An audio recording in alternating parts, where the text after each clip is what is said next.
Sports fusion hub यानी खबर का अलबार।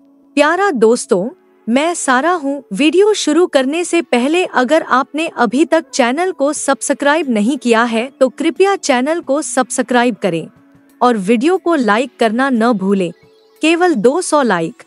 5वें नंबर पर शतरंज खेलना उनके लिए अच्छा था, लेकिन उस दिन मैंने तय किया कि यह कहानी उस समय की है जब श्रीलंका की धरती पर बांग्लादेशी सांपों का डर था और उनका नागिन डांस आतंक का सबूत था। बेगम एक बहुत ही साधारण जश्न। बांग्लादेश श्रीलंका को श्रीलंका में हराकर पूरे श्रीलंका को अपमानित कर रहा था। वीडियो श्रीलंका की इस हार के बाद ये सांप हमारे भारत को निशाना बना रहे थे। बांग्लादेशी सांपों की बाढ़ आ गई। यह मानसून फाइनल में पहुंच रहा था। उनका उद्देश्य भारत को हराना था और पूरे भारत के सामने अपना नागिन डांस करना था। बंगाल का यह गौरव अपने चरम पर था क्योंकि श्रीलंका ने बांग्लादेश को हरा दिया था और श्रीलंका पहले ही महिला टेस्ट टीम इंडिया को हरा चुका था। टीम इंडिया का सामना नए कप्तान और नई टीम के साथ भविष्य के बांग्लादेश के युवा भारत से हुआ। अब भारत के सामने 3 चुनौतियां। नमस्कार, यदि आप टोक्यो देख रहे हैं तो डॉक्यूमेंट्री रिवेंज ऑफ द नागिन डांस का यह विशेष एपिसोड 18 मार्च 2018 को था। लाम्बो के मेहता दोनों टीमों के कप्तानों के साथ थे और लंका और भारत के एक आदमी थे। मैदान, यह स्टेडियम उनके जीवन के अंत का गवाह बनने जा रहा था। कप्तान रोहित ने टॉस जीता और पहले गेंदबाजी करने का फैसला किया। दोस्तों, तमीम इकबाल और लिथिन दास बांग्लादेश के लिए ओपनिंग कर रहे थे। इन दोनों बल्लेबाजों ने शानदार शुरुआत की। बांग्लादेश ने पहले 3 ओवर में 26 रन बनाए। ऐसे में कप्तान रोहित ने सुंदर को अटैक पर बुलाया। सुंदर अटैक पर आए और उन्हें अपना पहला शिकार बनाया। फिर 5वें ओवर में युजवेंद्र चहल ने बांग्लादेशी ओपनर को आउट कर दिया। दोनों बांग्लादेशी बल्लेबाज मैदान से बाहर चले गए, लेकिन चहल का आक्रमण अभी भी जारी था। लेकिन रहीम और रहमान ने पारी को संभालने की कोशिश की और इन दोनों के बीच संघर्ष की वजह से बांग्लादेश ने 10 ओवर में 68 रन बनाए। दोस्तों, इस जोड़ी को तोड़ने के लिए कप्तान रोहित ने अपने पाव मस्त यानी यजुर्वेद की चाल का इस्तेमाल किया और उम्मीद के मुताबिक उन्होंने जय रहीम को अपना शिकार बनाकर पागल को एक और बड़ा झटका दिया। बांग्लादेश के सलामी बल्लेबाज अब पवेलियन लौट चुके थे, लेकिन शब्बीर रहमान का संघर्ष अभी जारी था। रहमान के संघर्ष की वजह से बांग्लादेश का स्कोर 15 ओवर में 110 रन हो गया था। शब्बीर रहमान की पारी पहले ओवर में ही खत्म हो गई थी। पारी के बाद शब्बीर रहमान और विस्फोटक हो गए। 17वें ओवर में शब्बीर रहमान ने विजय शंकर को लगातार 2 बड़े शॉट लगाए, जिससे विजय की पारी में 14 रन आए।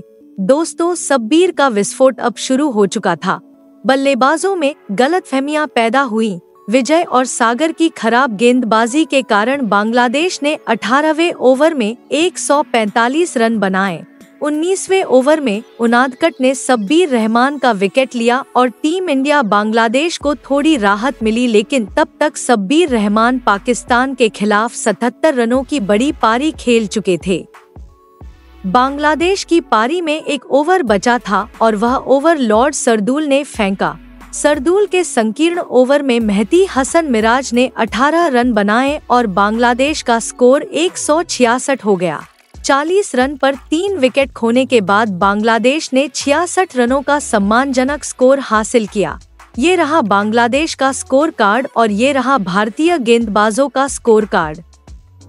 अब टीम इंडिया को 120 गेंदों पर 167 रन बनाने थे, लेकिन विराट और माही के बिना टीम इंडिया के लिए ये स्कोर आसान नहीं था। ऐसे में उम्मीद थी कि रोहित तौसीफ टीम इंडिया को शानदार शुरुआत देंगे और इसी शुरुआत की बदौलत टीम इंडिया ने इस लक्ष्य को बेहद आसानी से हासिल कर लिया और इसी उम्मीद के साथ पूरा भारत धमाकेदार शुरुआत की ओर देख रहा था। दोस्तों, टीम इंडिया के 2 अनुभवी बल्लेबाज रोहित और धवन मैदान पर थे। मैच के पहले ओवर में ही दोनों टीमों के कप्तान आमने सामने हुए। ऐसे में टीम इंडिया के कप्तान रोहित शर्मा ने इस चौके के साथ बांग्लादेशी कप्तान की टीम का स्वागत किया।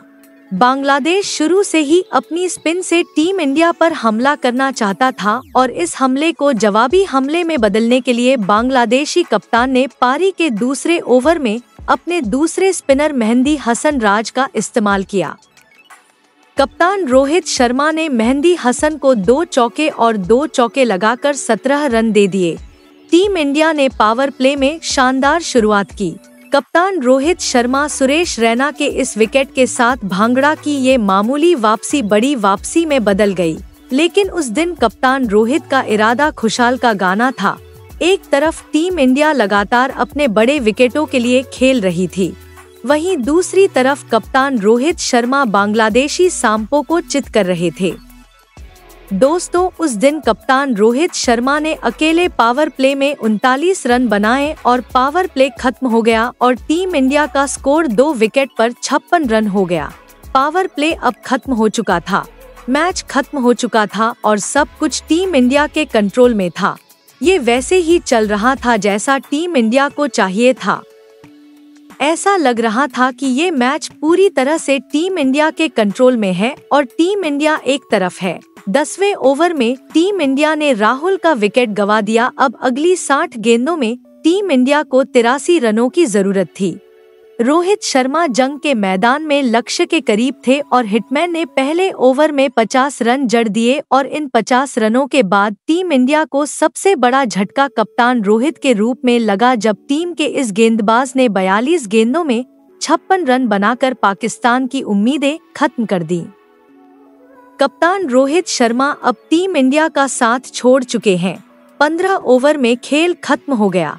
टीम इंडिया 115 रनों पर अपना विकेट गंवा चुकी थी। अब जरूरत 11 के करीब थी। यहाँ से अगर टीम इंडिया को यह मैच जीतना था तो अगली 30 गेंदों में रनों की जरूरत थी। कप्तान के विकेट के बाद टीम इंडिया को एक रन की जरूरत थी। मनीष की गेंदों से रन नहीं आ रहे थे। कप्तान रोहित शर्मा अगली 12 गेंदों पर 34 रन बना चुके थे, लेकिन रोहित शर्मा फिर भी मैदान पर नहीं थे। कोई भी समझ नहीं पा रहा था कि उस दिन कप्तान रोहित के दिमाग में क्या चल रहा था। टीम इंडिया को यह मैच जीतने के लिए अगली 12 गेंदों पर 34 रन चाहिए थे।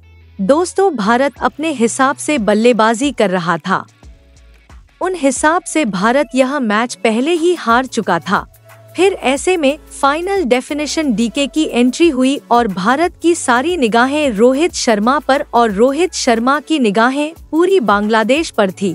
रोहित शर्मा 7वें नंबर पर बल्लेबाजी करने आए और उनके पास 2 विकल्प थे, या तो वह उस दिन मैच जीतकर पूरे भारत के लिए हीरो बनते या फिर वह उस दिन मैच के विलेन बन जाते। ऐसे में शुरू हुआ 12 गेंदों का खेल। 19वीं गेंद पर रोहित शर्मा ने पहली गेंद पर शानदार चौका लगाया। अब टीम इंडिया को अगली 9 गेंदों पर 18 रन चाहिए थे। 19वें ओवर की समाप्ति पर टीम इंडिया के पास 1 रन था। अब इस मैच को जीतने के लिए उन्हें अगली 6 गेंदों पर 12 रन चाहिए थे। इस फाइनल का फैसला करने वाली थी। या तो भारत के शेर जीतते या पागल घरेलू गेंदबाज जीतते। आखिरी ओवर में शाकिब ने 100वें ओवर में सरकार को जोरदार झटका दिया। टीम इंडिया के लिए स्ट्राइक पर जयशंकर थे। वो शंकर ही थे जिनकी बॉल स्मैश विलेन थी, क्योंकि शाकिब जिस तरह से टीम इंडिया के लिए बल्लेबाजी कर रहे थे, भारत की हार तय थी। लेकिन सौम्य की पहली गेंद और विजय की दूसरी गेंद ने बॉल को तोड़ दिया। तीसरी गेंद पर शुरुआती डबल आर्क हिट मारा गया। अगली गेंद पर जरूर 10 रन थे, लेकिन शाकिब ने 1 रन लेकर विजय को फिर से चौका दिया। और चौथी गेंद पर तो ये मैच भारत के हाथ में बिल्कुल भी नहीं था, क्योंकि गेंद विजय की तरफ जा ही नहीं रही थी और विजय की तरफ से कोई रन नहीं आ रहा था। लेकिन चौथी गेंद पर विजय ने चौका लगाकर भारत की उम्मीदों को जिंदा रखा और अगले डबल में बेशक 5 रन थे और विजय ने 1 रन बनाया। बड़े शॉट की कोशिश ने मैच के सारे समीकरण बिगाड़ दिए और पागल देसी नागाओं के पक्ष में चला गया। दोस्तों, फाइनल मैच था और स्ट्राइक पर टीके के नाम से तूफान खड़ा हो गया। पूरा भारत उंगलियां क्रॉस करके बैठा था। यहाँ तक कि श्रीलंका बांग्लादेश भी अपनी गहन एकाग्रता को पार कर चुका था।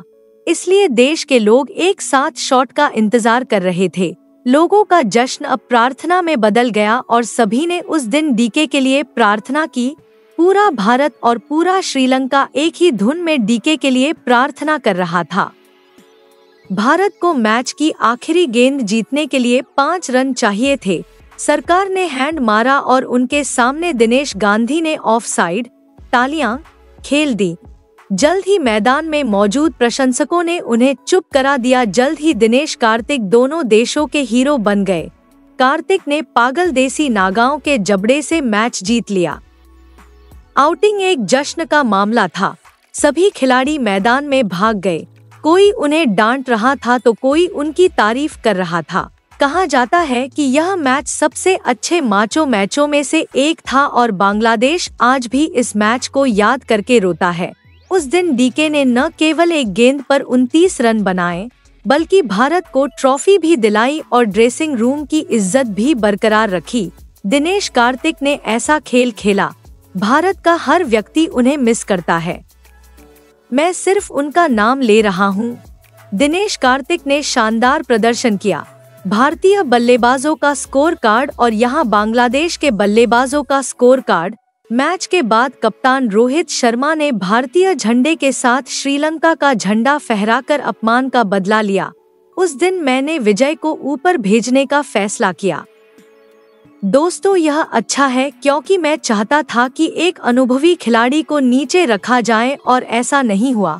उन्हें यह पसंद नहीं आया, लेकिन मुझे लगा कि उनके पास डेथ ओवरों में उन्हें बनाए रखने के लिए 2 अनुभवी गेंदबाज हैं।